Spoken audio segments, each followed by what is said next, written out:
누가복음 5장 1절로부터 11절 말씀입니다. 무리가 옹이하여 하나님의 말씀을 들을새 예수는 겟세마네 호숫가에 서서 예수께서 한 배에 오르시니 그 배는 시몬의 배라 육지에서 조금 뛰기를 청하시고 앉으사 배에서 무리를 가르치시더니 시몬이 대답하여 가로되 선생이여 우리들이 밤이 맞도록 수고를 하였으되 얻은 것이 없지만은 말씀에 의지하여 내가 그물을 내리이다 하고 여기를 내온 것이 심히 많아 그물이 찢어지는지라. 이에 다른 배에 있는 동물을 손짓하여 와서 도와달라 하니 저희가 와서 두 배 채움에 잠기게 되었더라. 시몬 베드로가 이를 보고 예수의 무릎 아래 엎드려 가로되 주여 나를 떠나소서 나는 죄인으로소이다 하니 이는 자기와 및 함께 있는 모든 사람이 고기 잡힌 것을 인하여 놀라고 베드의 아들로서 시몬의 동업자인 야고보와 요한도 놀랐음이라. 예수께서 시몬에게 일러 가르세 무서워 말라 이제후로는 내가 사람을 취하리라 하시니 다 함께 읽겠습니다. 저희가 배들을 육지에 대고 모든 것을 버려두고 예수를 쫓으니라. 아멘. 예, 어르신들도 계신데 이 젊은 사람이 젊어도 그렇게 젊지는 않습니다. 예, 그런데 이번에 허리를 삐끗하면서 깨달은 진리가 또 있습니다. 나이가 들어갈수록 아내 말을 잘 들어야 된다. 아내가 월요일날 피곤하다고 또 화요일날부터 집에 있으니까 운동 오늘은 좀 가지 말라고, 제가 좀 과격한 운동을 좋아하거든요. 확 뛰는 막 이런 걸 좋아해갖고 괜찮다고 그냥 우기고 갔는데 아니나 다를까 딱 다치자마자 아내 얼굴이 막 떠오르더라고요.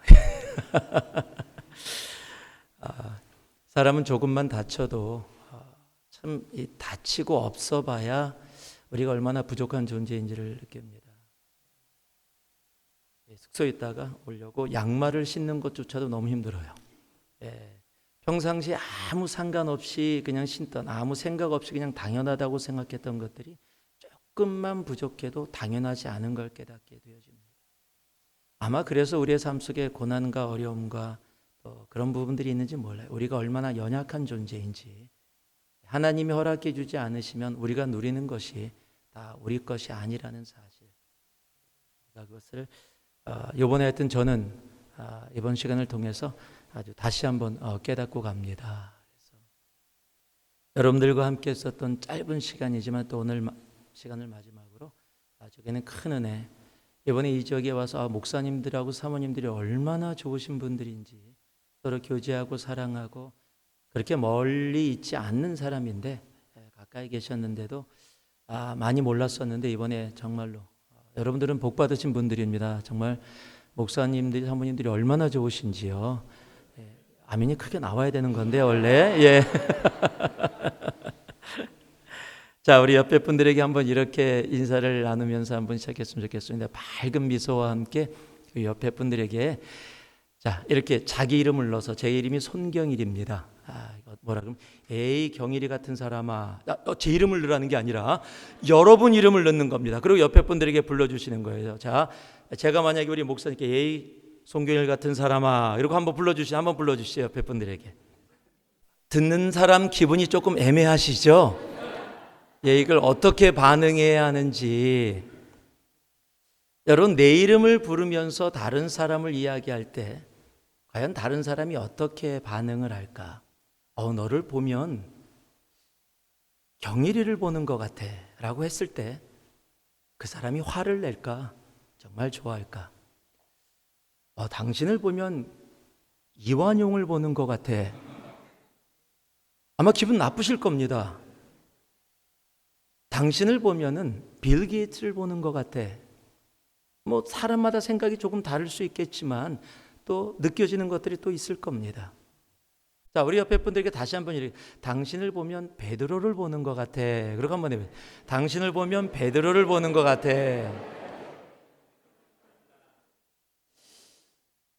뭐 별로 기분 나쁘지 않게 얘기하실 수 있으시죠? 네, 성경에 나오는 참 귀한 예수님의 수제자니까. 그러나 성경을 조금 더 깊게 아시면은, 성경을 자주 보시고 베드로의 삶을 하면 어느 때의 베드로 이렇게 얘기할 수 있을 겁니다. 대체 어느 때의 베드로를 얘기하는 거야? 예수님을 3번 부인했을 때의 베드로야? 아니면은 정말 죽기까지 따르겠다고 했다가 예수님한테 짜증내면서 주님 그러시면 안 됩니다, 화를 냈을 때의 베드로야? 아니면 정말 예수님을 위해서 자신의 생명을 내어줬을 때의 베드로야? 그러나 조금 상황이 다를지 몰라도 베드로라 그러면 별로 그렇게 기분 나쁘지 않을 겁니다. 여러분, 미국 안에서도 베드로라는 이름을 많이 갖고 있습니다. 피터. 우리가 아마 길거리 지나다니다가 피터 그러면 많은 사람들이 아마 돌아보게 될 겁니다. 여기도 피터 계십니까? 피터? 여기는 없으세요? 예. 좋은 사람 이름입니다. 한 사람의 이름을 보면은 그 사람이 어떻게 살아왔는지를 우리는 알 수 있습니다. 오늘 본문은 우리들이 너무도 잘 아는 말씀입니다. 예수님께서 베드로를 부르시는 바로 그 장면이 기록되어져 있는, 너를 이제는 사람을 낚는 어부가 되게 하리라 라고 불렀던 바로 그것입니다. 지금 예수님께서 말씀을 전하신 후에 베드로의 배를 빌려서 강으로 나아가게 하십니다. 그 전까지 고기를 오랫동안 잡았습니다. 그런데 그날따라 고기를 잡지를 못했습니다. 밤새도록 고기를 잡았음에도 불구하고 고기를 한 마리도 잡지 못했습니다. 고기를 잡는 사람으로 따진다면 그날은 그 인생의 실패입니다. 한 마리의 고기도, 평생을 갈릴리에서 어부로 살았는데 그날만은 그의 인생에 고기를 잡는 일에 실패한 날입니다. 그런데 하나님은, 우리 주님은 바로 베드로가 그 실패한 날에 찾아가 주십니다. 그리고 고기를 낚게 하십니다. 지금까지 잡지 못했던 엄청난 양의 고기를 잡게 하십니다. 그런데 주님의 목적은 그게 아니셨습니다. 그리고 그를 향해서 이야기합니다. 너로 사람을 낚는 어부가 되게 하리라. 여러분, 세상 사람들은 베드로가 고기를 갈릴리 어부로서 많이 잡아야 하듯이 우리의 삶 가운데 우리들이 가지고자 하는 것들을 많이 얻으려고 합니다. 제가 살고 있는 곳은 실리콘밸리라고 불려지는 곳의 가장 중심에 있습니다. 저희 교회는 스탠포드하고 구글 사이에 있습니다. 스탠포드가 있다 보니까 많이 교환 교수들이든지 많은 분들이 오셔서 공부를 많이 하신 분들이 많이 계십니다. PhD를 가지신 분들이 좀 많으세요. 뭐 당신들이 그러시더라고요. PhD는 Permanent Head Damage라고. 그래서 그런 분들이 많으세요. 또 구글이하고 페이스북, 애플 이런 것들이 있으니까 많은 엔지니어들이 있습니다. 엔지니어들도 박사들 많으시고요. 저희 교회 농담으로 자신들이 하시는 농담이십니다. 저도 들으면서 웃었는데, 우리 교회에서 파킨낫을 정리하려면 박사학위 3개는 있어야 파킨낫을 정리할 수 있다라고 자신들이 농담으로 얘기할 정도로. 저희는 엔지니어들 많고 스타트업을 하시는 분들도 많으십니다. 또 주위에는 그 지역의 그 지역 자체가 그렇습니다. 여러분, 그들이 그곳에서 일하는 이유는 단 하나입니다. 성공하기 위해서입니다. 누구나 다 성공하기 위해서 그곳에서 최선을 다해서 나아갑니다. 스타트업을 시작을 해도, 조그만 비즈니스를 시작해도 그 비즈니스를 통해서 성공하기 위해서 나아갑니다. 여러분, 그런데요, 우리 하나님은 우리들의 삶 속에 우리들이 생각하는 성공을 그렇게 바라고 계시지 않으십니다. 성공하지 못하게 하시는 것이 아닙니다. 실패했던 베드로에게, 고기를 하나도 잡지 못했던 베드로에게 고기를 많이 잡을 수 있게 하신 우리 주님은 그 세상의 성공도 우리 주님 앞에 달려 있음을 우리로 알기를 원하십니다. 그런데 우리의 눈이요, 교회로 세상의 성공에 잡혀 있다면 맞춰 있는 한 하나님의 도구로 쓰임 받을 수 없다라는 겁니다. 그래서 우리 하나님은요, 세상의 성공을 향해서 달려가던 베드로를 하늘의 성공으로 방향을 바꿔 주십니다. 이 바닷가에서 한 번의 경험을 통해서 베드로는 이제 고기를 낚고 세상의 것을 향해서, 세상의 성공을 향해서 달려가던 그 인생이 이제 세상의 성공이 아닌 하나님이 원하시는 그 인생의 성공을 향해서 달려가게 하십니다. 저는 베드로의 인생을 성공한 인생이라고 이야기할 수 있을 겁니다. 조금 전에도 말씀드렸지만 베드로라는 이름은요, 우리들이 다 기억하고 있는, 우리가 알고 있는 이름입니다. 혹시 여러분들이 이 마누레이 지역에, 여기도 좀 바다가 많은데 이 근처에 정말 유명한 어부 아십니까? 여러분 여기 오래 사셨는데 한 3, 4, 10년 사신 분도 계실 텐데 이 근처에 유명한 어부 아시는 분, 이름 한 명만. 여러분, 여러분이 사시는 동네 어부 이름 한 명도 알기가 쉽지 않을 겁니다. 그런데 2000년 전에 갈릴리라는 조그만 마을, 그것도 식민지로 있었던 이스라엘의 그곳에 있는 어부의 이름을 우리는 지금도 기억하고 있습니다. 여러분, 인생을 살아간다라는 것, 우리들이 생각하는 성공과 하나님이 우리들을 향해서 바라보는 성공은 완전히 다릅니다. 저는 오늘 이 시간 우리의 인생이 내가 생각하는 세상의 성공이 아니라 하나님이 우리를 향해서 바라보고 계시는 하늘의 성공을 위해서 달려갈 수 있는 우리가 되어지기를 소망합니다.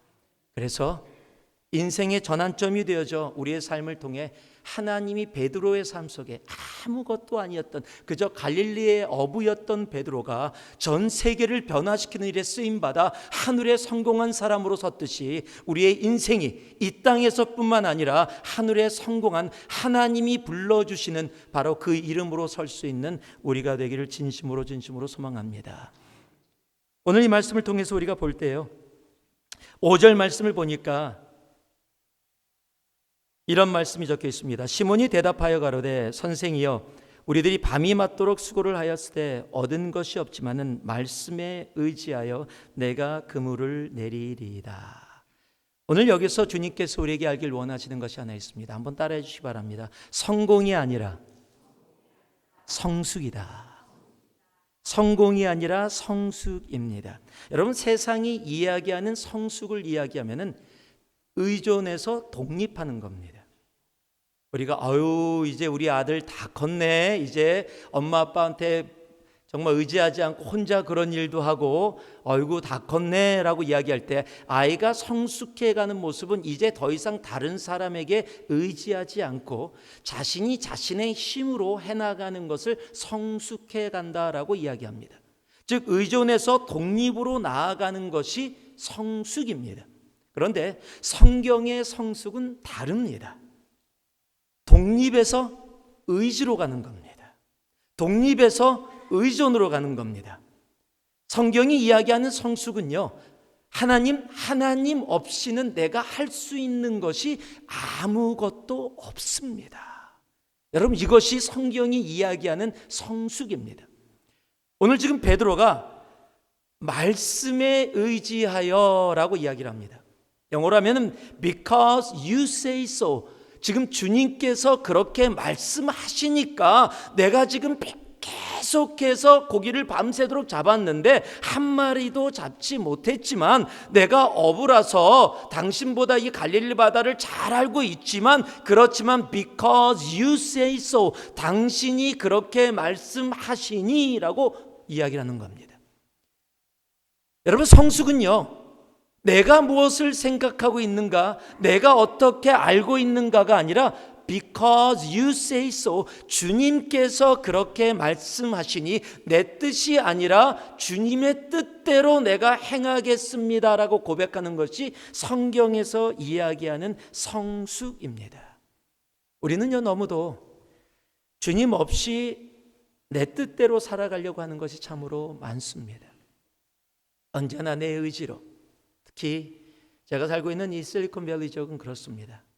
언제나 맞느냐 맞지 않느냐 나의 것으로 먼저 생각을 하게 됩니다. 내가 혼자 서서 독립적으로 이 정도는 할 수 있겠지. 그러나요, 여러분, 예수를 믿으면 믿을수록 우리의 삶 속에 나타나야 되는 것은 바로 성경이 이야기하는 성숙의 모습입니다. 성숙의 모습은 주님 없으면 나는 아무것도 할 수 없습니다. 주님이 말씀하지 아니하시면 나는 아무것도 갈 수 없습니다. 여러분, 이것이 성경이 이야기하는 성숙입니다. 한 목사님이 어느 곳에 집회를 위해서 가셨다가 토요일까지 계시다가 토요일 늦게 교회로 돌아오시게 됐습니다. 이제 교회 주보를 만들어야 하기 때문에 목사님이 주일날 선포할 말씀을 준비하시면서 부목사님한테 연락을 드렸어요. 목사님 이제 내일 주보가 나와야 되니까 주보를 잘 좀 만들어 주세요. 그래서 예 목사님 잘 만들고 있습니다. 목사님 설교 본문하고 제목만 좀 주세요. 그렇게 부탁을 했어요. 목사님이 본문은 시편 23편입니다. 뭐 너무도 유명한 것 아닙니까? 예. 그러면 제목은 뭐라고 할까요? 제목은 여호와는 나의 목자시니. 그렇게 얘기했더니 부목사님이 들으시면서 전화로 그게 단가요? 그랬더니 여호와는 나의 목자시니 그거면 됐지 뭐가 더 필요해? 그러고 이제 전화를 끊었습니다. 전화를 끊고 이제 집회를 마치고 주일날 아침에 일찍 교회를 가서 프린트된 주보를 피면서 깜짝 놀랐어요. 지금 부목사님한테요. 주보에 지금 뭐라고 되어 있냐면 설교 본문은 시편 23편 제대로 적혔는데 설교의 제목이 잘못 적혀 있는 거예요. 여호와는 나의 목자시니 그거면 됐지 뭐가 더 필요해? 이렇게까지 다 적어 놓은 거예요. 거기다가. 아니 이놈의 목사가 내 말을 못 알아들어도 가분수지 이게 뭐냐고 그냥 지금 너무 화가 나고 가서 말씀을 전해야 되는데 화가 나서 부목사님을 부르려다가 다시 한번 주보를 보면서 마음의 감동을 받았어요. 여호와는 나의 목자시니 그거면 됐지 뭐가 더 필요해? 여러분 여호와는 나의 목자시니 그거면 됐지 뭐가 더 필요해? 여러분 우리의 인생 가운데 정말 주님이 원하시는 여러분 여호와는 나의 목자시니 그가 나의 목자가 되셨으니 그거면 됐지 뭐가 더 필요합니까? 대체 무엇을 위해 우리의 인생을 투자하고 더 가지려고? 여러분 다윗이 고백한 것처럼 여호와는 나의 목자시니 내가 부족함이 없으리로다. 여러분 시편 23편 1절은요 그것으로 다 결론을 내고 시작합니다. 여호와가 목자시기 때문에 어떤 상황이 된 것이 아니라 그냥 그것 자체로 나에게 부족함이 없다라는 겁니다. 여러분 그것이 주님께서 원하시는 우리의 삶이에요.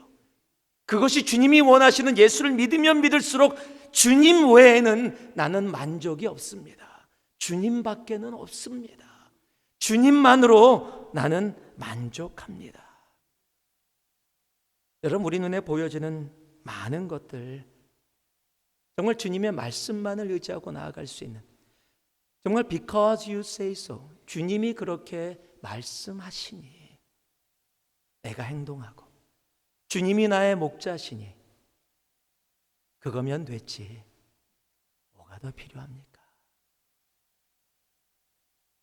진정한 성숙은 나를 내려놓고 정말 나는 주님 없이는 아무것도 할 수 없습니다라고 고백하는 그 시간이 되어질 때 이루어지는 겁니다.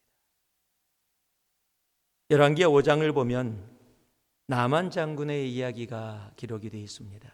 나병이 걸렸습니다. 그래서 이스라엘에 좋은 선지자가 있다는 이야기를 듣고 엘리사 선지자를 찾아옵니다. 그런데 엘리사 선지자가 나와보지도 않고 요단강에 일곱 번 들어가라 그러니까 화가 났습니다. 다메섹에 있는 강이 이것보다는 낫다. 나는 엘리사가 와서 그래도 적어도 내 몸에다가 손을 대고 이렇게 고쳐줄 거라고 생각했는데 막 열을 받아갖고 지금 뭐냐 그러고 돌아가려는데 그 밑에 있었던 그래도 지혜로운 자가 믿져야 본전 아닙니까? 이렇게 적혀 있지는 않습니다. 제가 그냥 하는 말입니다. 그냥 그 내용이 믿져야 본전 아닙니까? 그러니까 요단강에 한번 들어가 보세요. 그 말을 듣고 요단강에 그대로 들어갑니다. 재밌는 사실은요. 우리는 하나님의 말씀을 어떻게 받냐면은 요단강에 한 번 들어갔다 나오면 손가락이 막 갑자기 깨끗해지고 두 번 들어가면 손이 다 깨끗해지고 세 번 들어가면 막 몸하고 등이 깨끗해지고 7번 다 들어갔더니 완전히 나았다. 여러분 우리는 하나님께서 말씀하시는 것을 내 생각으로 받습니다. 그래서 내가 4번 들어갔는데 지금 아무 변화 없잖아. 5번 들어가도 아무 변화 없잖아. 하나님의 말씀 따라봤자 아무 소용없어. 그러니까 내가 원하는 대로 해야 돼라고 이야기할 때가 참으로 많습니다. 여러분 여리고성을 무너뜨리라고 할 때도요. 매일마다 한 바퀴 돌고 마지막 날 7바퀴 돌 때까지 여러분 여리고성은 끄떡없이 서 있었습니다. 여러분 우리는 보통 한 바퀴 돌으면은요 갑자기 벽에서 먼지가 조금 더 일어나고 2바퀴 돌면 돌이 좀 흔들리기 시작하고 세 바퀴 6일째를 돌았더니 막 사방이 금이 가기 시작했어요. 이제 마지막 날 7바퀴 돌면 무너진다. 여러분, 그는 믿음으로 가지고 주님을 따라갈 수 있을 것 같은데 6일 동안 끄떡없습니다. 조롱의 소리만 들립니다. 마지막 날도 7바퀴 돌았는데 먼지 하나도, 돌의 움직임 하나조차도 없습니다. 그런데 마지막에 외치라 했더니 멀쩡했던 여리고성이 무너져 내리는 겁니다. 나만 장로도 요단강에 7번 들어갔을 때 하나의 변화도 없었던 놈이 마지막에 들어갔을 때 7이란 숫자가 뭡니까? 완전이라는 숫자입니다. 우리는 주님의 말씀을 내 생활에 맞춰서 주님 말씀만 붙잡고 왔는데도 변하는 거 없잖아요. Because you say so라고 얘기하고 따라왔는데 안 되잖아요. 여러분, 우리는 그렇게 이야기할 때가 너무도 많다라는 겁니다. 여러분, 주님의 말씀이 이루어질 때까지 그 말대로, 그 말씀 그대로 붙잡는 겁니다. 여러분, 그것이 성숙입니다. 주님의 말씀을 있는 모습 그대로 붙잡고, 주님 없으면 나는 아무것도 할 수 없습니다. 여러분, 그것이 우리가 주님 앞에 나간, 주님이 우리의 삶 속에 바라시는 바로 성숙입니다. 더 의지할 수 있어야 됩니다. Absolute dependence를 해야 됩니다. 주님 앞에 온전하게 의지하는, 주님이 나와 함께 하지 않으면 한 발자국도 갈 수 없습니다. 주님이 말씀하지 아니하시면 내가 아무것도 할 수 없습니다 고백하는 바로 그 모습이 되어지기를 주님의 이름으로 축복합니다. 주님이 원하시는 성숙으로, 세상이 이야기하는 성숙 독립이 아니라 온전한 의존으로 나아갈 수 있어야 합니다. 그런 분들이 더 무릎을 꿇게 되어지는 겁니다. 그런 분들이 매 순간마다 주님 앞에 나와서 기도하고 주님의 뜻을 구하게 되어지는 겁니다. 제가 딸이 둘이 있습니다. 좀 늦게 결혼해서 이제 첫째가 대학교 2학년이고 둘째가 이제 10학년입니다. 첫째 이름이 하늘이고 둘째 이름이 나라입니다. 제가 하늘나라 아빠입니다. 2단 아닙니다. 예, 걱정하지 마시고요. 언제나 하늘나라와 함께 살고 있습니다. 근데 둘 다 똑같은 엄마 배에서 나왔는데 정말 달라요. 예, 첫째는 학교 갔다 왔을 때, 여기 있을 때도 학교 갔다 왔을 때 돌아오면 숙제부터 하고 놉니다. 그러니까 숙제를 안 하면 아마 자기는 이렇게 좀 찜찜한가 봐요. 숙제를 다 해놓고 편하게 노는 그런 스타일입니다. 그래서 굉장히 빨리 숙제를 끝내고 놉니다. 둘째는 학교 갔다 오면 숙제가 있는지 모릅니다. 같은 딸인데도 많이 다릅니다. 이 둘째가 어렸을 때 집 근처에 수영장이 있었습니다. 이 수영장이 있어서 같이 데리고 놀았었습니다. 1살 조금 넘었을 때 이제 조금 막 걸을랑 말랑 할 때 수영장에 데려가서 애를 데리고 노니까 애가 뭐 수영도 할 수 없고 아무것도 못해서 그냥 데리고 있었습니다. 그러니까 심심할 것 같아서 수영장 위에다 올려놓고 이렇게 얘기했어요. 나라야, 아빠한테 뛰어내려. 그럼 아빠가 붙잡아 줄게. 그러는데 갑자기 뛰어내리는 거예요. 얼마나 놀랐는지. 잡아내면 자기는 너무 가볍고 너무너무 좋아해요. 애가 좋아하니까 다시 올려놓고 몇 번 이렇게 반복을 했습니다. 한 5번 했더니 너무 힘든 거예요. 그래서 나라야, 이제 좀 이따 쉬었다 하자. 그리고 수영장 위에다 올려놓고 저는 돌아서 더 좀 나가서 쉬려고 이렇게 딱 돌아섰는데 갑자기 아빠! 그래서 딱 돌아봤더니 공중에 날랐어요. 벌써 뛴 겁니다. 너무 놀라서 달려가서 걔를 잡느라고 제가 얼마나 물을 많이 먹었는지 몰라요. 그렇게 놀던 기억이 있었는데 한 4살 정도 됐을 때 또 수영장에서 한번 놀 수 있는 기회가 있었습니다. 수영장에서 놀면서 하다가 그 옛날 생각이 나서 제가 물속에 있다가 나라가 이렇게 걸어가기에 나라야, 뛰어내려봐. 아빠가 잡아줄게. 저는 저기서 잡을 준비를 했습니다. 당연히 바로 뛰어내릴 줄 알았어요. 그런데요, 저를 쳐다보고 물을 보고 저를 쳐다보고 물을 보더니 씩 웃더니 노 그러는 거예요. 너무 실망을 했어요. 왜 안 뛰어내려? 그랬더니 씩 웃고 가는데요. 나중에 상황을 보니까요, 벌써 4살이 되니까 물의 무서움을 알아요. 아빠가 자기를 잡아줄 거라는 것도 믿지만은 아빠도 사람인데 실수할 수 있다. 실수하면 물 먹는 건 나다. 여러분, 벌써 4살만 돼도요, 모든 상황을 다 파악합니다. 그리고 세상을 바라보는 눈들이 열리기 시작을 해요. 어렸을 때는 아빠밖에 못 봤어요. 아빠가 슈퍼맨입니다. 아빠는 모든 것을 다 할 수 있는 존재였어요. 여러분, 예수를 처음 만나면 예수님이 모든 걸 다 할 수 있는 존재라고 느껴집니다. 그리고 예수님을 위해서 모든 것을 드리면서 예배에 나옴이 기쁨이 되고 주님 앞 기도함이 기쁨이고 이 기도의 자리에 있는 그 자체가 얼마나 큰 축복인지 감사함으로 나아갑니다. 그런데 시간이 지나면서 그런 마음들을 잃어버리기 시작합니다. 주님을 의지하기보다는 세상의 것이, 교회를 나오면서도 세상의 방법으로 생각하고 나아갈 때가 많아지기 시작합니다. 제가 제자훈련을 하면서 저희 교회에서 쓰는 두 단어가 있습니다. 교회는 두 종류의 사람이 있습니다.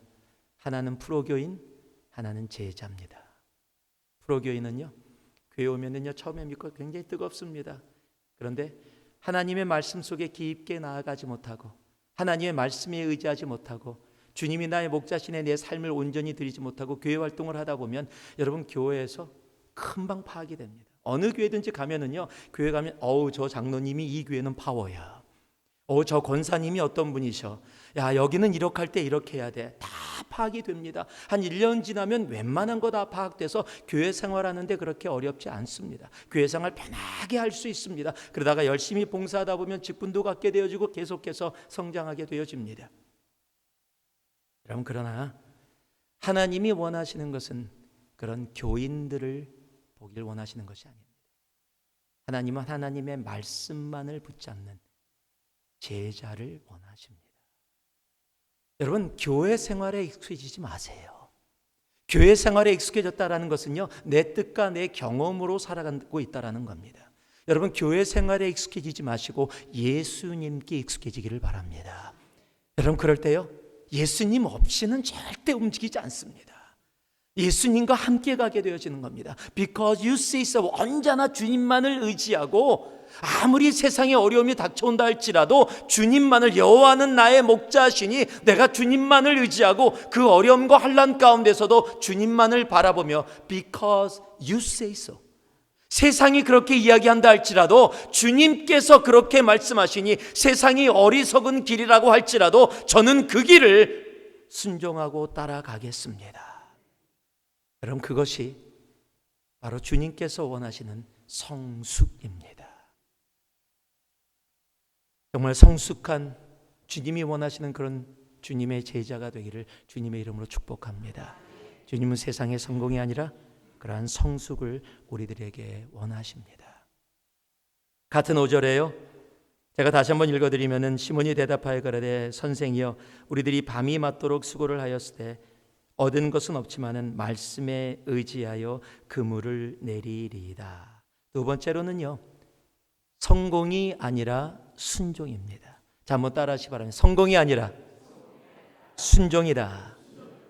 성공이 아니라 성숙이고 성공이 아니라 순종입니다. 여러분, 순종은 내가 삶으로 행하는 겁니다. Because you say so, I will let down the net. 내가 그 그물을 내리는 거예요. 지금까지 내 경험으로 다 따지면은 지금 그물을 내려도 아무 소용이 없는 겁니다. 지금 밤새도록 고기를 잡았어요. 그런데 한 마리도 잡지 못했습니다. 더더군다나 그 시간에 깊은 곳에 가서 그물을 내리면 고기가 한 마리도 없습니다. 경험상 지금 다 알고 있는 거예요. 내 경험상 그 모든 것을 알고 있습니다. 그럼에도 불구하고 그곳에서 그물을 내리는 것. 내 머리는 다 알고 있습니다. 내 경험은 다 알고 있습니다. 이것이 아무 소용없는 일이다. 그럼에도 불구하고 내 삶으로, 행동으로 옮기는 것. 왜요? Because you say so. 여러분, 그것이 순종입니다. 전날도 이야기했었지만 사무엘상 13장을 보면요, 사울 왕이 블레셋과의 전쟁에서 제사를 먼저 지내게 됩니다. 그 제사를 지내는 이유는 그 전쟁에서 이기기 위함입니다. 모든 상황을 다 파악했다라고 말씀을 드렸어요. 그런데 여러분, 그 말씀에서 연결되어지는 것이 뭡니까? 바로 연결되어 사무엘상 15장에 가면 또 아멜렉과의 전쟁이 나옵니다. 아멜렉과의 전쟁에서도 모든 짐승을 다 죽이고 산 것은 다 멸하라고 했는데 산 것을 다 멸하지 않고 아멜렉의 아가왕을 잡아오고 산채로 잡아오고 깨끗한 짐승들을 그냥 가지고 옵니다. 그러면서 그것을 무엇을 위해서요? 하나님께 예배를 드리기 위해서 그 짐승들을 살려왔다라고 이야기합니다. 그때 하나님이 사무엘을 통해서 이야기합니다. 우리가 너무도 잘 아는 말씀이죠. 순종이 제사보다 낫다. 여러분, 하나님은요, 우리를 예배를 받기 위해서 우리를 창조하셨습니다. 이사야서는 우리를 분명히 얘기해요. 너희를 찬송을 받기 위하여 우리가 창조됐다라고 이야기를 하고 있습니다.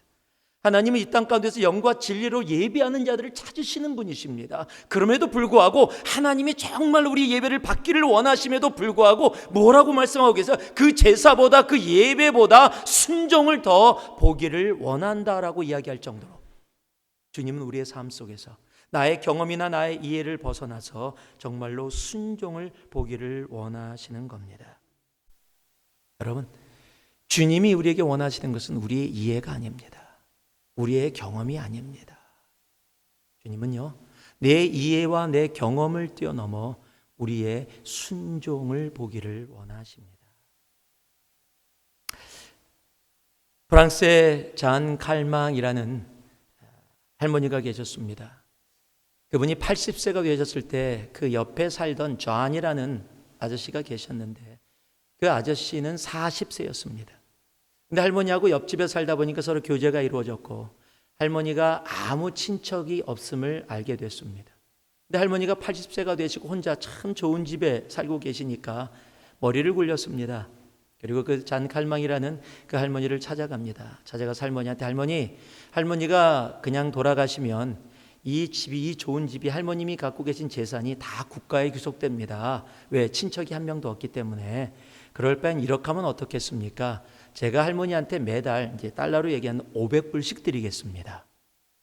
아무 조건 없이 할머니가 돌아가실 때까지 제가 500불씩 드리겠습니다. 대신에 할머니가 돌아가시면 할머니의 재산이 제 것이 되어진다는 우리 계약을 같이 맺읍시다.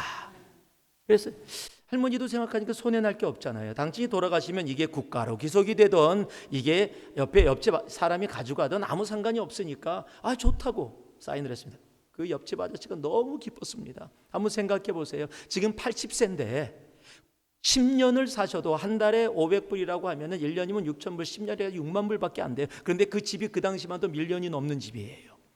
그러니까 지금 이거는 되는 장사를 한 겁니다. 아마 잔치를 벌렸을 거예요. 그리고 너무 기쁨으로 매달 500불 그냥 할머니한테 드리는 게 기쁨이에요. 10년을 그렇게 드렸는데 할머니가 안 돌아가시는 거예요. 20년을 드려도 안 돌아가시는 거예요. 100세가 되셨는데도 안 돌아가세요. 30년을 드렸어요. 안 돌아가시는 거예요. 40년을 드렸습니다. 할머니가 안 돌아가시고 아저씨가 먼저 죽게 됐습니다. 40년이 지나고 아저씨가 먼저 돌아가신 후에 2년 후에 1997년 8월 2일 날 122세 164일로 그 할머니가 돌아가십니다. 지금도 프랑스의 세계에서 가장 오래 사는 할머니로 기록되어 있는 분이십니다. 여러분, 우리의 경험은요, 우리의 생각은 그렇게 한정적일 수밖에 없습니다. 여러분, 누가 봐도 여러분 그 계약서를 가지고 가면 내가 그 계약서 사자고 얘기할 겁니다.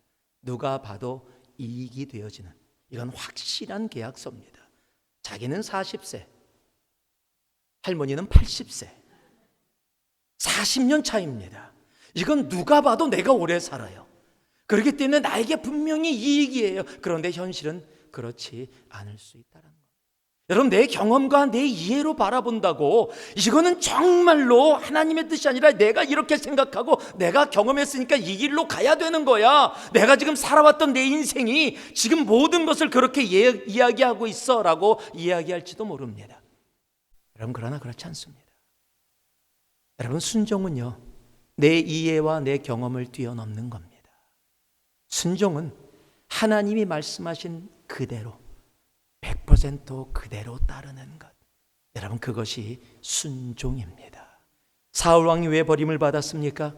순종하지 않았기 때문입니다. 여러분, 주님을 따르는 백성들에게 원하시는 것은 바로 순종입니다. 덴마크 철학자 키에르케고르가 이런 얘기를 했습니다. 믿기 어려운 것은 이해하기 어렵기 때문이 아니라 순종하기 어렵기 때문이다. 여러분, 순종의 의미를 여러분하고 조금 더 함께 좀 나눠봤으면 좋겠어요. 이렇게 한번 이야기하면 어떨까요? 정말 남편이 계시는데 너무도 정말 훌륭한 남편이에요. 열심히 일을 합니다. 열심히 일을 하고 밖에서 일하고 끝나는 대로 들어와서 바로 그냥 에이프론을 입고서, 그러고 나서 막 설거지를 하고 밥을 만들어서 아내에게 막 밥을 갖다 주고요. 아이들 학교도 그냥 막 틈틈이 가서 라이드를 주고, 아이들이 공부하는 것도 옆에 앉아서 막 가르치는 정말 100점짜리 남편이에요. 여러분 남편들 다 그러시죠? 예, 정말로 좋은 남편이시죠? 예, 그 100점짜리 남편이에요. 그래서 365일 중에 364일을 아주 퍼펙트하게 그렇게 남편으로 사십니다. 정말 좋은 남편, 좋은 아버지예요. 그런데 남편이 하루 다가옵니다. 여보, 내가 1년에 365일 중에 364일 당신이 봐도 정말 좋은 남편이잖아. 좋은 아빠잖아.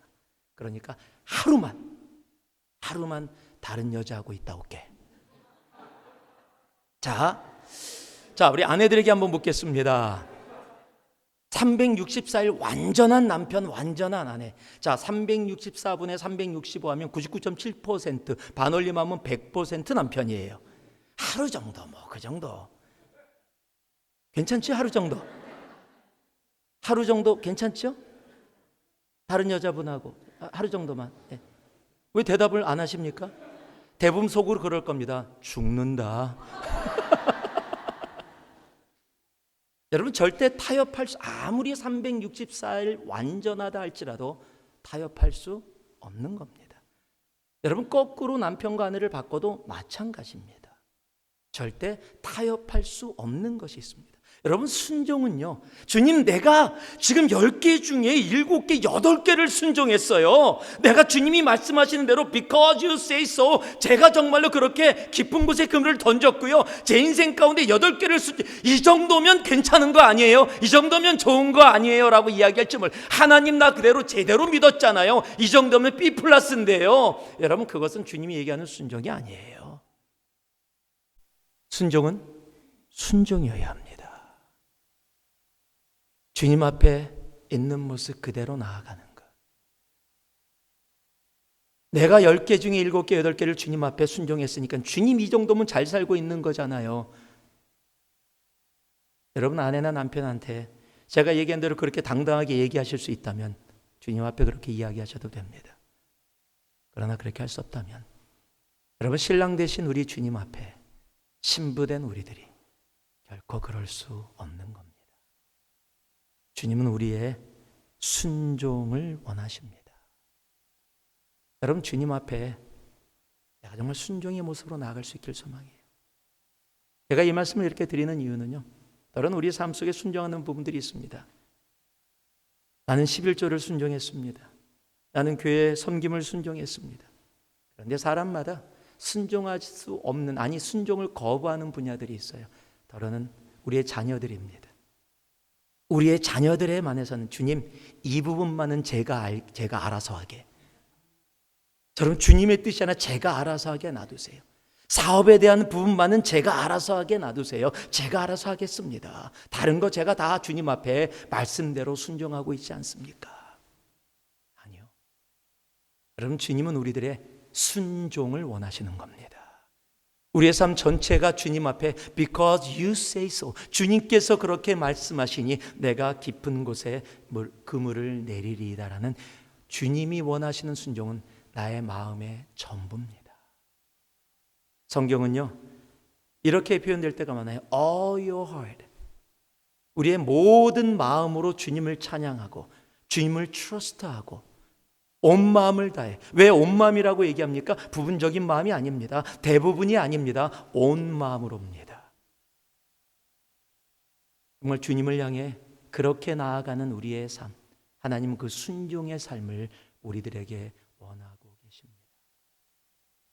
내 삶 속에 순종하지 못하고 있는 내 삶에 그 영역이 있다면 여러분, 주님 앞에 그 순종으로 내려놓을 수 있는 우리가 되어지길 소망합니다. 오늘 우리가 기도하는 시간을 함께 갖게 될 때, 하나님, 적어도 이 분야만은 제가 붙잡고 있었습니다. 자녀에 대한 부분, 물질에 대한 부분, 또 내가 원했던 이 부분만은 하나님, 내가 다른 거 잘하고 있으니까 이것만은 좀 봐주실 수 있지 않아요? 아니요, 그렇지 않습니다. 하나님, 내가 지금 이 짐승 잡아왔는데 이거 지금 예배 드리려고 다른 거 다 죽였어요. 요거만 안 죽였어요. 요거 그것도 또 하나님께 드리려고, 예배로 드리려고, 제물로 삼으려고 가지고 온 거예요. 그런데 주님께서는 그 사울왕을 버렸다라는 사실을 기억하셔야 합니다. 주님이 원하시는 것은 우리의 이해나 우리의 생각, 내가 원하는 것이 아닙니다. 나의 것을 다 내려놓고 주님이 말씀하신 그대로 살아가는 것. 여러분, 그것이 순종입니다. 하나님이 원하시는 것은, 우리 교회를 향해서 원하시는 것은 세상의 성공을 향해 달려가는 우리의 삶이 아닌 바로 순종하는 삶입니다. 그 순종이 우리들의 삶 가운데 차고 넘치기를 주님의 이름으로 축복합니다. 오늘 내 삶에 순종하지 못한 그 영역을 정말 주님 앞에 간절함으로 내려놓고 정말 나아갈 수 있는 우리가 되어지기를 소망합니다. 오늘 말씀의 8절 말씀을 보니까요, 시몬 베드로가 이를 보고 예수의 무릎 아래 엎드려 가로되 주여 나를 떠나소서. 마지막으로 한번 따라해 주시기 바랍니다. 성공이 아니라 성결입니다. 제가 이 시옷자로 연결하느라고 고민을 많이 했습니다. 성공이 아니라 성숙이고, 성공이 아니라 순종이고, 성공이 아니라 성결입니다. 여러분의 삶 속에 쉽게 기억되게 하기 위해서 그렇게 했습니다. 성결과 거룩을 같이 놓고 함께 봅니다. 오늘 지금 시몬 베드로가요, 고기를 잔뜩 잡았습니다. 여러분 지금 보세요. 지금 어부입니다. 어부기 때문에 고기를 많이 잡았으면 할렐루야를 외쳐야 되는 거예요. 밤새도록 못 잡았는데 예수님이 잡으라는 거 주님 매일마다 나랑 같이 좀 나가지요. 그래서 알려주세요. 그러면 고기 잔뜩 잡을 수 있게. 주님이 계시니까 완전히 최고인데요. 주님 오세요. 보통 사람들 주님과 함께 있으니까 비즈니스가 잘 돼요. 할렐루야. 와, 주님이 함께 하시니까 지금 모든 것이 잘 풀려요. 주님 계속해서 내가 원하는 곳에, 내가 갖기 원하는 곳에 따라오세요. 여러분 그렇지 않았습니다. 베드로는 어떻게 했어요? 그 자리에 무릎 꿇습니다. 그리고 내가 죄인입니다. 여러분 성결의 거룩의 첫 번째는 뭔지 아십니까? 바로 내가 죄인임을 깨닫는 거예요. 여러분 주님께서 그 기적으로 실패했던 베드로에게 성공을 보여주신 이유는 성공이 목적이 아니라는 거예요. 그 성공도 하나님께 달려있음을 깨닫고 알게 하는 것. 내가 살아가는 모든 것이 주님께 달려있음을 깨닫고 알게 함으로써 내 욕심으로, 내 생각으로 내가 밤새도록 고기를 낚았지만 한 마리도 낚지 못했습니다. 이것은 뭐예요? 내가 당신보다는 이 부분 잘 아는데 그래도 주님 말씀 의지해서 내리겠지만은 나는 조그마한 의구심만이라도 안에 있었는지 몰라요. 그런데 정작 주님 말씀대로 하니까 도저히 이해되어지지 않는 부분들이 삶 속에서 이루어진 겁니다. 베드로는 참 좋은 사람입니다. 그걸 깨달은 겁니다. 그리고 바로 그것에서 무릎 꿇어 내가 죄인입니다. 나를 떠나소서라고 그렇게 이야기를 하는 겁니다. 거룩의 시작은요, 성결의 시작은 내가 죄인임을 깨닫는 겁니다. 여러분 주님께 가까이 가면 가까이 갈수록 빛 대신 주님 앞에 우리의 죄가 더 나타나게 되어 있습니다. 여러분 어렸을 때 기억나십니까? 혹시 창호지로 집에 사셨던 분들, 요즘 창호지 집은 옛날 집이나 가야 찾을 수 있을까요? 요즘 창호지 집은 거의 없는데 예전에는 거의 창호지 집이었거든요. 창호지를 하다 보니까 들락달락 그러고 손 잡는 데는 구멍이 나고 때가 묻고, 또 가끔 가다가 괜히 그냥 구멍 뚫고 싶어갖고 침 묻혀갖고 구멍 뚫기도 하고, 새색시 시집 가는 것도 아닌데 그냥 구멍 뚫고서 봅니다. 여러분 아침에 일어나면은요, 햇볕이 그 창호지를 통해서 쫙 들어오면은 그 창호지 그 사이에 들어오는 그 빛에 먼지가 막 요동치고 있는 게 보여요. 다른 데는 하나도 안 보이는데 그것만 보입니다. 여러분 빛이 비춰지면 비춰질수록 보통 보이지 않던 것들이 보여지게 돼 있습니다. 여러분 주님께 가까이 가면 가까이 갈수록 내가 얼마나 큰 죄인인 것을 느끼게 되어지는 거예요. 여러분 그것을 대표적으로 우리에게 말씀하고 있는 것이 사도 바울의 고백입니다. 사도 바울이 다메섹에서 예수를 만나고 나서요, 우리 고린도전서 15장에 보면 내가 사도 중에 가장 작은 자다라고 자신을 낮춥니다. 그러다가 예수님을 더더욱 알아가면서 에베소 3장에 보면 내가 성도 중에 가장 작은 자가 되어집니다. 그러다가 이제 디모데서에 보면은요, 그가 이제 죽을 때가 다 되어져 나이가 들고 주님과 더 깊은 교제를 하고 나서 우리가 잘 아는 말씀이죠. 뭐라고 고백합니까? 나는 죄인 중에 괴수다. 여러분, 사도 바울이 죄인 중에 괴수라면 우리는요, 여러분, 우리가 정말로 죄인 중에 괴수보다 더한 괴수임을 정말로 가슴으로 느끼고 계십니까? 여러분, 이 자리에 앉아 있을 수조차 없는, 예수님이 십자가의 보혈의 능력이 아니었다면 영원한 지옥에서 죽을 수밖에 없었던 존재가 감히 하나님을 아버지라고 부르면서 우리가 찬송하고 내가 찬송으로 섬기고 있어, 내가 이런 거로 섬기고 있어, 나는 이렇게 하고 있어 라고 생각한다면요, 여러분, 지금 내가 죄인됨을, 내가 지금 은혜를 입어서 주님 앞에 이 자리에 서 있다는 것을 전혀 깨닫지 못하고 있는 겁니다. 여러분, 주님은요, 우리가 죄인 되어졌을 때 바로 그때부터 우리를 깨끗게 하시기 시작하십니다. 내가 주님 앞에 내가 죄인입니다. 여러분, 그래서요, 정말 세례 요한이, 그리고 주님께서 이 땅에 오셔서 외쳤던 첫 번째 말씀이 뭡니까? 천국이 다 가까이 왔다. 회개하고, 여러분, 주님 앞에 우리의 죄를 내려놓고 나아갈 수 있는, 정말 내가 죄인임을 깨닫고 아는 것, 여러분, 이것은 너무도 중요한 일입니다. 내가 죄인임을 안다면요, 여러분, 교만할 수가 없습니다. 내가 죄인인데, 내가 죽을 수밖에 없었던 존재인데, 정말 예수 그리스도의 십자가의 보혈로 말미암아 내가 이 자리에 나와서 정말 주님을 찬양하며 섬기며 내가 주님의 자녀, 아들로 딸로 부름을 받을 수 있다는 그것은요, 정말 하나님의 놀라운 은혜이기 때문에 그렇습니다. 저는 교회에서, 누가 저에게 신앙생활 가운데 가장 중요한 단어 하나를 고르라 그러면 저는 주저하지 않고 은혜를 꼽을 겁니다. 은혜는 우리가 받을 자격이 없는데 하나님이 선물로 주신 것을 은혜라고 이야기합니다. 여러분, 내가 죄인 되어서 죽을 수밖에 없었던 존재인데 주님이 대신 우리를 위해서 죽으심으로 우리가 감히 교회라고 불려지며 이렇게 나와 손을 높이 들어 주님을 찬양하는 데까지 나아가는 그 영광을 갖게 되어졌습니다. 여러분, 매 순간 내가 죄인됨을, 내가 매 순간 주님 앞에 회개의 자리에 나아갈 수 있는 우리가 되어져야 합니다. 그럴 때 우리는 거룩의 자리로 하나씩 나아갈 수 있게 되어진 겁니다. 그 성결의 자리는요, 주님이 가장 원하시는 거예요. 정말 우리가 주님 앞에, 여러분 잘 아시는 레위기 11장에 보면 내가 거룩하니 너희도 거룩할지어다 라고 이야기해요. 여러분, 거룩은요, 주님의 명령입니다. 근데 문제가 있어요. 저도 성결하기 원합니다. 저도 주님 앞에 회개하며, 그런데 어떻게 제가 거룩해질 수 있습니까? 어떻게 하면 제가 거룩함으로 나아갈 수 있습니까? 라고 우리는 질문을 할 수 있을 거예요. 많은 분들이요, 거룩이라는 것을 생각하면 조금 다르게 생각합니다. 어떤 분이 그러시더라고요. 거룩한 사람들, 목사가 되면은 성경책을 가슴에 딱 대야 된대요. 심장이 뛰는 곳에 돼야 된답니다. 거룩하면 보통 우리는 안녕하세요, 좀 목소리도 좀 깔아야 되고요, 천천히 걷고 형제님 은혜 많이 받으셨지요? 자, 이러면 거룩이라고 느껴져요. 여러분, 제가 어렸을 때 한국에서 참 보수적인 교회, 제가 얘기했죠. 기타 친다고 쫓겨났다고.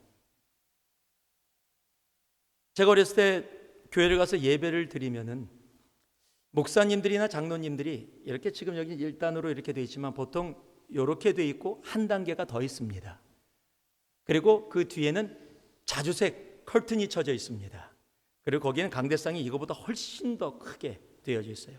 이 앞자리까지는 전도사나 보통 안수 못 받은 사람들이 올라오고, 저기는 안수 받은 사람들만 올라갈 수 있어요. 장로님이나 기도하시는 목사님이나 설교하시는 목사님이나 올라갈 수 있습니다.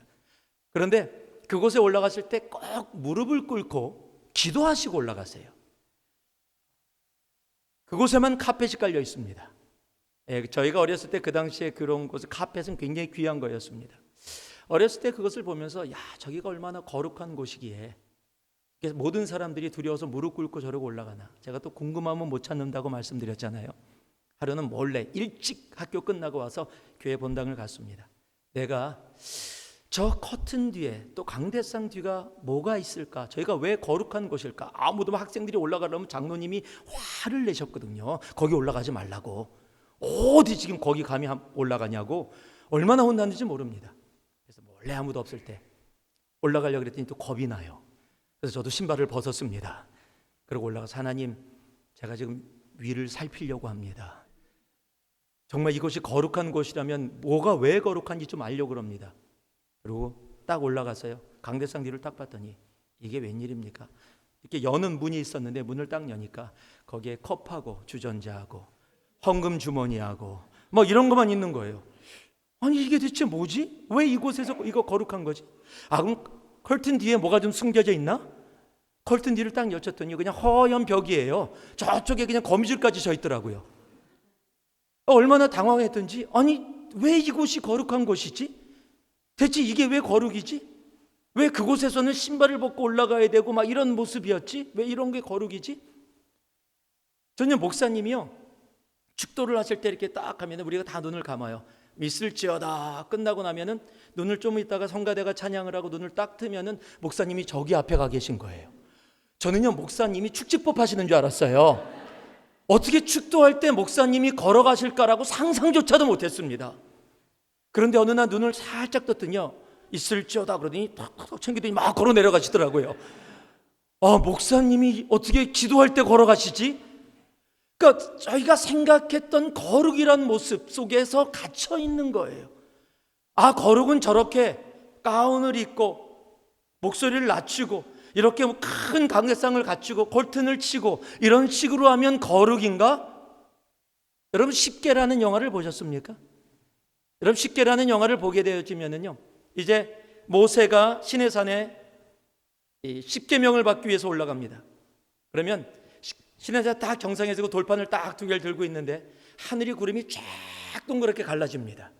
그리고 빛이 쫙 내려옵니다. 그러고서 음악이 워 하고 쫙 울려나가죠. 그리고 주님의 목소리가 들립니다. 모세야! 주님은 언제나, 하나님은 베이스입니다. 절대 다른 거 안 합니다. 어딜 봐도 하나님은 베이스입니다. 야, 베이스가 거룩이에요. 예.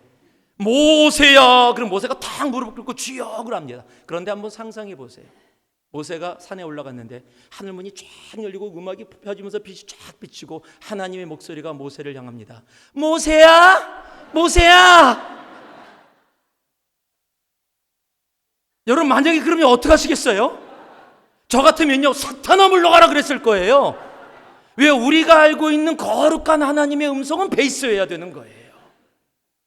여러분, 그것이 우리들이 생각하고 있는 거룩이에요. 제한된 거룩. 만약에 베이스가 거룩이라면 테너나 소프라노는 하면 안 됩니다. 언제나 성가대는 베이스로만 우리 주님을 찬양합니다, 그렇게 해야 돼요.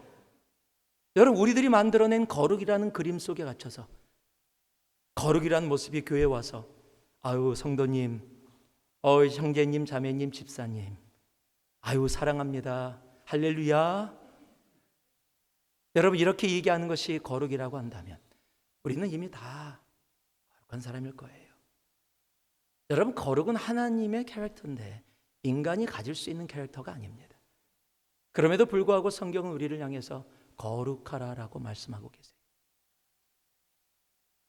제가 대학교를 다닐 때 캘폴리라는 대학교를 다녔죠. 여기서 캘폴리 샌루이스 오비스포가 있는데 LA 쪽에도 캘폴리 포모나라는 같은 캘폴리 학교가 있습니다. 이 캘폴리라는 단어가 한국말로 칼폴리라고 하니까 갈보리하고 비슷해서 우리는 그냥 갈보리 학교라고 그렇게 불렀었습니다. 제가 전자공학을 원래 전공하다가 전공을 좀 바꿨습니다. 경제학으로 바꿔서 공부를 하게 됐어요.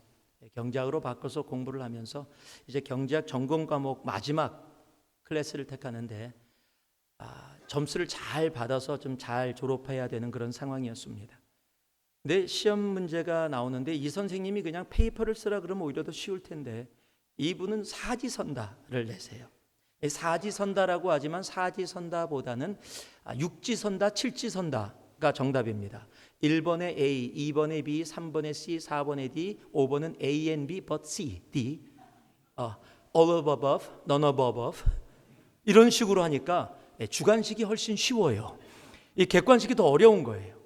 그래서 공부를 열심히 해서 점수를 잘 받아야 되니까 열심히 체크를 했습니다.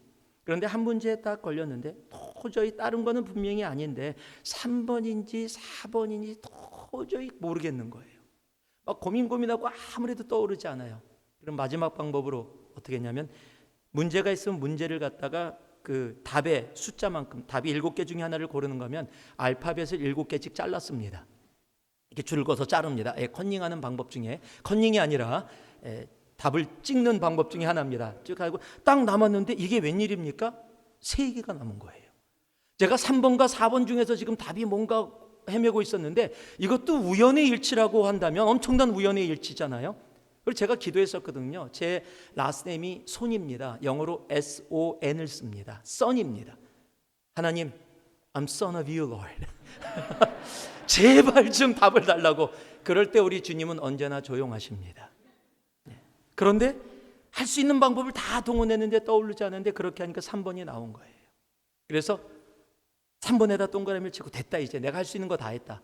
그리고 들고서 내려고 딱 하는데 바로 제 옆줄에 한 2칸 앞에 백인 여자아이가 앉아 있는데 금발의 여자아이입니다. 공부를 얼마나 잘하는지 클래스에서 선생님께 프로페서한테 질문을 하면 선생님이 답을 잘 못해요. 그 정도로 똑똑한 친구입니다. 근데 그 친구는 똑똑한 친구들의 특징이 있는데 그 친구는 금발인데 머리를 잘 안 감나 봐요. 기름이 쫙 그래서 언제나 붙어 있고요. 반짝반짝 빛나요, 머리가. 멀리서 보면 그 친구를 알아요. 햇빛이 비치면요 더 빛납니다. 그런데 그 친구가, 그렇게 똑똑한 친구가 문제를 풀고 있는데 똑같은 문제를 풀고 있는 거예요. 그러고 나서 4번에다 동그라미 치는 것을 제가 고개를 드는 순간 본 겁니다. 할렐루야, 주님께서 이렇게 응답해 주시는구나, 이렇게 생각을 하고, 제가 보려고 한 게 아니잖아요. 제가 보려고 한 게 아니라 저는 자연스럽게 모든 걸 마치고 고개를 드는 순간 보였다는 건 역시 하나님은 우리의 기도를 들으시는 하나님이시다, 이렇게 생각을 하고 문제를 딱 봤더니 4번이 답이에요. 왜 그걸 몰랐는지 제가 그 순간 내가 왜 고민을 했지? 그리고 4번으로 딱 동그라미를 치려고 하는데 갑자기 제 마음속에 경일아 뭐하니? 이런 음성이 들리는 거예요. 먼저 무시했습니다. 답을 또 고치려고 그러는데 또 들려요. 경일아 뭐하니? 제 마음속에 들리는 겁니다. 제가 대답했어요. 컨닝이요. 사실이잖아요. 컨닝이에요. 제가요 대학교 때 참 뜨거웠습니다. 시험을 보기 바로 전에도 가먼스라고 대학생들이 모여지는 곳에 가서 교회 복음 전하고 교회 가자고 이야기하고, 저만 보면 후배들이 도망 다녔습니다. 또 저기 선배 오면은 그냥 교회 가자고 그냥 데려가고 예수 복음 전하려고 그런다라고 생각해서 도망 다닐 정도로 복음 막 전했어요. 그런데 제가 점수 잘 받기 위해서 한 문제에 딱 걸렸는데 남의 거 보고 카피하려고 하는 나의 모습을 깨닫게 해주셨어요. 그걸 깨달으면서 참 부끄럽고 창피했습니다. 예수 믿어. 예수 믿어야 된다니까. 예수 믿어. 그래야 천국 갈 수 있어. 4번이네. 정말 그 삶과 이 삶의 차이가, 조금 전에 그렇게 복음 전하고 예수 때문에 막 외치던 나의 모습과 3번과 4번에서 요거 점수 하나 더 받으려고 그곳에서 망설이고 있는 나의 모습을 보면서 정말 부끄러웠어요. 그래서 4번으로 동그라미 쳤다가 다시 지웠습니다. 3번으로 다시 원래 복귀시키고 내면서 하나님께 기도했어요. 하나님, 제가 틀리고 제가 맞을 수 있도록. 3번이 답이 아닙니까? 그런데 무슨요? 4번이 답입니다. 그가 틀릴 리가 없죠. 여러분, 저기서 제가 깨달은 것이 하나 있습니다. 우리는 거룩할 수 없는 존재입니다. 우리는 절대 우리 힘으로 성결할 수가 없어요. 깨끗해질 수가 없어요. 그런데 하나님이 내 삶 속에 나와 실질적으로 함께 어느 순간이든 동행하고 있음을 내가 인식하고 인정하고 알 때 그 주님으로 말미암아 내가 주님의 거룩에 함께 동참할 수 있게 되어지는 겁니다. 여러분, 사람들 보는 데서 이루어지는 모습이 아니라 내가 사람들과 함께 있든 함께 있지 못하든 주님이 나와 함께하고 있음을 내가 인식하고 인정할 때 여러분, 그의 거룩하심에 내가 동참할 수 있게 되어지는 겁니다. 여러분, 그 일은 결코 쉬운 일은 아닙니다. 그래서요, 성경에서 뭐라고 얘기하고 있습니까? 디모데전서에 보면은요, 경건에 이르기를 연습하라, 훈련하라라고 이야기하고 있습니다. 여러분, 거룩의 자리에 들어가도록 매 순간 주님이 나와 함께 하심을 우리는 인식하고 인정할 수 있어요. 주님이 나와 언제나 함께하고 있습니다. 그건 당연한 부분입니다. 주님이 우리와 함께 하십니다. 근데 그것을 내가 매 순간 인정하고 내가 주님과 함께 동행하는 것, 여러분, 그것은 지속적인 우리의 삶의 훈련으로 이루어져야 됩니다. 제가 경험했던 거 한 가지만 더 말씀드리고 말씀을 마무리하겠습니다. 제가 남가주에 있을 때 제가 이 허리를 다친 게 배구를 하다가 다쳤는데, 제가 배구를 참 좋아합니다. 이 종목을 다 좋아해요. 교회대항 체육대회가 있었습니다. 교회대항 체육대회가 있는데 저희들이 배구를 좋아해서 팀이 배구팀만 나갔습니다. 한 15개 교회 정도가 모여서 함께 체육대회라는 겁니다. 그래서 배구를 했는데 배구를 잘하고 있었는데 잠깐 쉬고 400m 릴레이를 한다라는 거예요. 400m 릴레이를 하는데 갑자기 한 집사님이 일어나시, 체육부장이셨는데, 목사님, 우리 릴레이도 해봅시다. 그래서 릴레이 준비 안 하고 왔는데요. 그랬더니 자기가 젊었을 때, 당신이 젊었을 때 당신이 릴레이 선수였대요.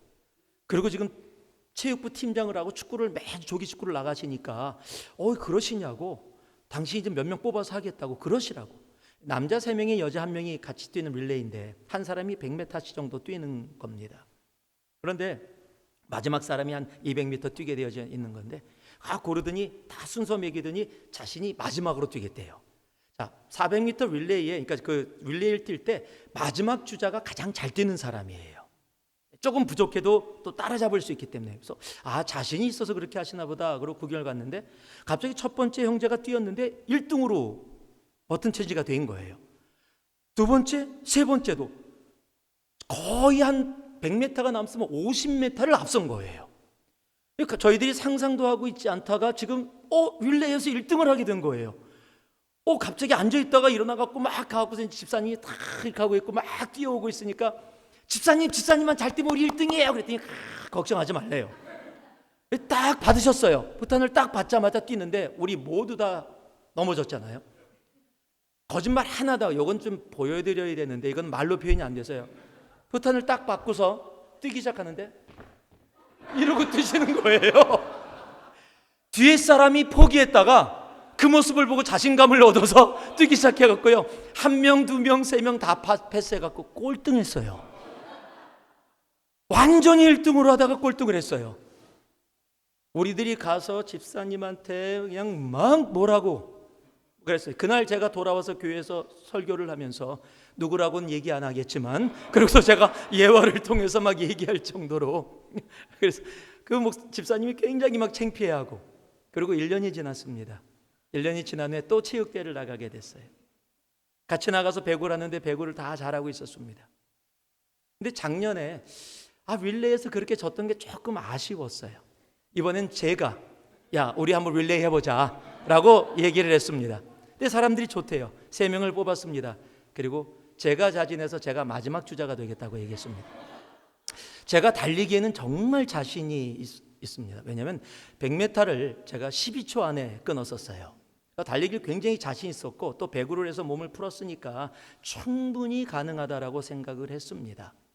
그리고 제가 100m 달리기에서 진 사람이 딱 한 명인데, 제가 태권도를 해서 태권도 할 때 제자들을 모으고 함께 운동회를 하면서 100m 달리기를 했는데 제가 스타트가 빨라서 굉장히 빨리 지나갔는데 뒤에서 좀 있다가 타다다다닥 소리가 나더니 진짜 빨리 뛰어가더라고요. 그 친구한테 제가 딱 한 번 졌는데 그 친구가 누구냐면 아시안게임에 나가서 은메달을 딴 친구예요. 그러니까 세계적인 레벨이기 때문에 제가 진 거에 대해서 전혀 부끄럽지 않고 보통 사람하고 달리기에서 져본 적이 없기 때문에 자신감이 있었습니다. 이게 웬일입니까? 첫 번째 형제가 또 1등으로 들어온 거예요. 두 번째도 세 번째도. 이제 사람들이 또 다 일어나서 목사님만 잘 뛰면 이제 1등이라고. 그래서 달리기를 시작하는데 부탄을 받았습니다. 걱정하지 말라고. 달리기를 뛰기 시작하는데요, 한 4걸음 정도를 뛴 것 같아요. 아마 있는 힘을 다해서 지금 1등하기 위해서 작년을 생각하고 있으니까 올해는 지문 안 내서 3걸음 4걸음을 뛰어갔는데, 여러분 그런 경험하신 적 있습니까? 상반신하고 하반신하고 따로 움직이는 거.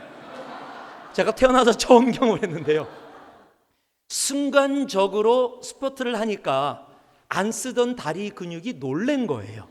그러니까 상반신은 앞을 향해서 뛰어가고 있는데 하반신은 자기 혼자 막 이렇게 뛰는 거예요. 순간적으로 너무 놀라서 안 돼 그러다가 뭐 다리가 풀려버리니까 그냥 앞으로 완전히 넘어져 버렸습니다.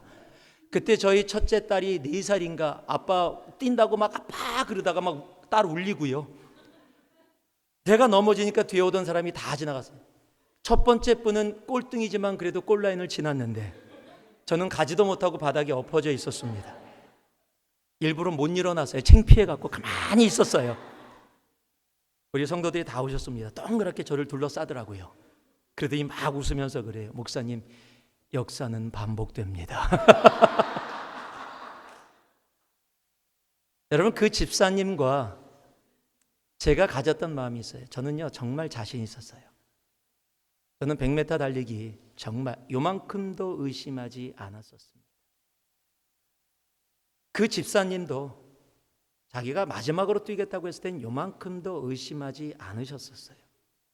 자신이 그만큼 달리기를 했었었고 할 수 있다라고 믿었습니다. 그러나 그렇게 자신이 믿은 것과 자신의 육체적인 현실은 달랐다라는 거예요. 여러분, 우리 영적인 모습도 동일합니다. 우리는 왕년 얘기를 많이 해요. 내가 뜨거웠어. 나 이렇게 살아왔어. 나 20년 동안 믿어왔어. 여러분, 그렇지 않습니다. 신앙은 한번 따라하세요. 신앙은 언제나 지금이다. 여러분, 신앙은 언제나 지금입니다. 여러분, 지금 내가 주님과 동행하고 주님을 인정하고 주님과 함께하는 삶이 아니라면 여러분, 왕년에 내가 어저께 그렇게 살아도 아무 상관이 없어요. 바로 지금 이 순간입니다. 여러분, 거룩은요 어저께 이야기를 하고 있는 게 아니에요. 바로 지금 이 순간을 이야기하는 겁니다. 내가 지금 이 순간 주님을 인식하고 주님과 함께하고 주님과 동행하며 그의 거룩하심에 들어가 있는가? 내가 어저께 들어갔었는데 아무 의미 없습니다. 바로 지금 이 순간이어야 돼요. 제가 종종 얘기하는 게 있습니다. 제가 예전에 왕자가 있었습니다. 한문으로 있었습니다. 지금도 왕자가 있습니다. 한글로 있습니다. 동그랗게요. 예. 여러분, 왕년의 모습은 아무 의미가 없습니다. 바로 지금 주님은 그 거룩함, 그 성결함을 원하시는 겁니다. 이스라엘 백성들이 요단강을 건너갈 때 주님께서 그 요단강을 가르시기 전에 이스라엘 백성들에게 단 하나만을 요구하십니다. 너희를 성결케 하라. 하나님은 하나님의 기적을 이루시기 이전에 꼭 우리의 거룩함, 성결함을 원하십니다. 여러분 삶 속에 진정으로 하나님, 그 하나님의 놀라운 기적을 경험하기 원하십니까? 그렇다면 바로 지금 이 순간 그 하나님의 거룩함에 동참할 수 있는 우리가 되기를 소망합니다. 내 속에 죄가 있다면 회개의 자리에 나갈 수 있어야 합니다. 주님을 사랑한다고 하면서 내 형제자매를 미워했던 죄가 있다면 내려놓을 수 있어야 합니다. 내 속에 하나님을 향해서 가지면 안 되는 마음들을 가진 것이 있다면 주님 앞에 내려놓고 나아갈 수 있어야 합니다. 내가 죄인입니다라는 시작이 거룩의 시작입니다. 그리고 그것을 깨닫고 주님 앞에 바로 지금 이 순간 거룩함에 내가 동참할 때 하나님은 그 성결, 그 거룩함을 통해서 하나님의 놀라운 일들을 이루어 주시는 겁니다. 베드로는 그저 갈릴리라는 조그만 곳, 잘 알려지지도 않은 식민지 이스라엘 땅의 어부의 한 명이었습니다. 그의 인생은 인간적으로 따진다면 실패한 인생입니다. 왜요? 십자가에 거꾸로 달려 비참하게 죽었습니다. 그런데 우리는 그를 실패한 인생이라고 이야기하고 있지 않습니다. 세상에서는 실패라고 이야기할지 몰라도 하나님의 눈에는 그는 성공한 인생입니다. 여러분, 세상의 성공이 아니라 하늘의 성공을 향해 달려갈 수 있는 우리가 되어지기를 소망합니다. 그러기 위해서는요, 주님이 우리들에게 원하시는 성숙의 길로 나아갈 수 있어야 합니다. 주님의 성숙은 온전한 의존입니다. 한번 따라해. 주님 없이는 나는 아무것도 할 수 없습니다. 주님 없이는 나는 아무것도 할 수 없습니다. 여러분, 그 고백이 내 삶의, 내 인격의, 내 영의 고백이 되어져야 합니다. 그것이 성숙입니다. 주님이 원하시는 것은 세상의 성공이 아니라 우리의 순종입니다. 내 머리나 내 경험이 아니라 내가 지금 신앙생활 50년째야. 죄송합니다. 저 그런 분 치고 주님께 순종하며 겸손한 분 본 적이 없습니다. 내가 50년을 믿었는데도 저는 아직도 부족합니다.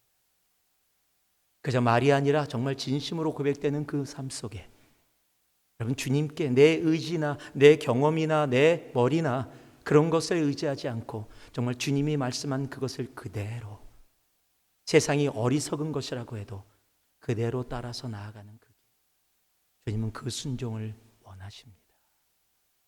10개 중에 8개 했다고 주님께 따지지 마세요. 주님의 순종은 순종이어야 하는 겁니다. 그리고 주님은 성공이 아니라 바로 성결, 거룩함을 우리들에게 말씀하고 계십니다. 여러분, 거룩은 우리 교회의 본질입니다. 구별된 자가 교회입니다.